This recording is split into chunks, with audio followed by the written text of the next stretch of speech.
Šiandien Vilniaus etnokultūros centre pasimokysime, kaip kaukę dengiančią veidą pasidaryti tiesiog iš popieriaus atliekų laikraščių.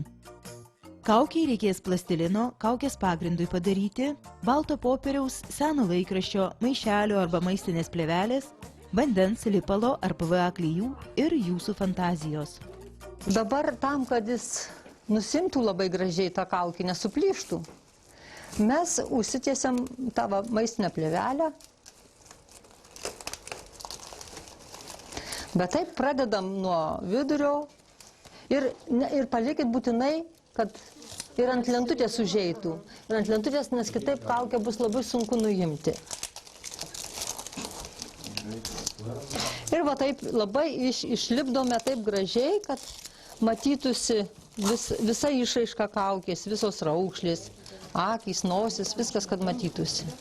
Šiam sluoksniui taip pat galima vartoti ir atitarnavusi plastikinį maišelį. Svarbiausia, kad neliktų tarpų tarp plastiko juostų. Tada bus galima lengvai nuimti paruoštą kaukę nuo plastilininio pagrindo. Padengus kaukę plastiko sluoksniu, vandens pagalba formuojamas balto popieriaus sluoksnis. Pirmą sluoksnį mes darom tik tai su vandeniu ir darome tam, kadangi jis bus prie veido. Įsivaizduokit, kad čia negatyvas yra. Ir tas, kas yra dabar apačioj, tai bus jums prie veiduko.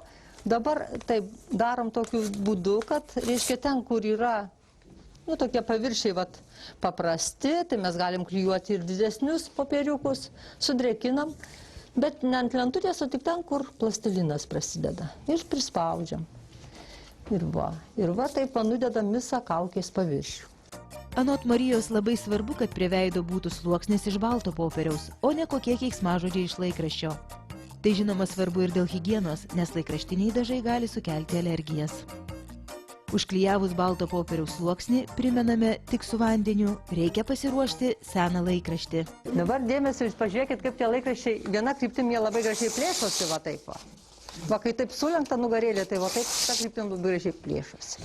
O jeigu mes šitą kryptim plėšim, mes matot, va, jisai išeina. O mums reikia, mūsų tikslas va tokių kaspinėlių pasidaryti ir va dar į kokias 3 dalis suplėšom.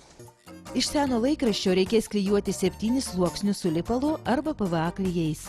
Geriausia pradėti nuo pakaušio. Pirmas sluoksnis laikraščio yra klijuojamas viena kryptimi, antras sluoksnis kita. Kadangi matot, kad jisai toks yra laikraštis nevienodas, ten tos viena kryptim plyšta, kita neplyšta, jis kažkaip polarizuotas. Ir tada jūsų kaukė taip persipins ir bus labai drūta. Antras dalykas, jūs matysit, kiek jūs sluoksnių padarėt. Kaip ir popieriaus sluoksnį, ten, kur lygesni paviršiai, galima klijuoti didesniais lapeliais, o ties nosimi ir akimis smulkesniais, kad gražiai išsiformuotų kaukė. Reikia labai daug glostyti kaukę, jeigu norit, kad gražiai išeitų. Kada jau mes nusilipinam tokį kevaliuką, jūs įsipjaustot akis, nosyje skylutės, kad būtų kur kvėpuot, lūpoms skylutę, kad būtų kur kalbėti. Apipjaustot perimetrą visą, čia va taip negražiai va jums bus. Ir tada visas pjūvio vietas apsiklijuojat. Apipjautos kaukės kraštą, kad jis būtų neaštrus, reiktų apklijuoti popieriumi, medžiagą arba lipnia juosta. Ir jau tada kaukę galima dažyti.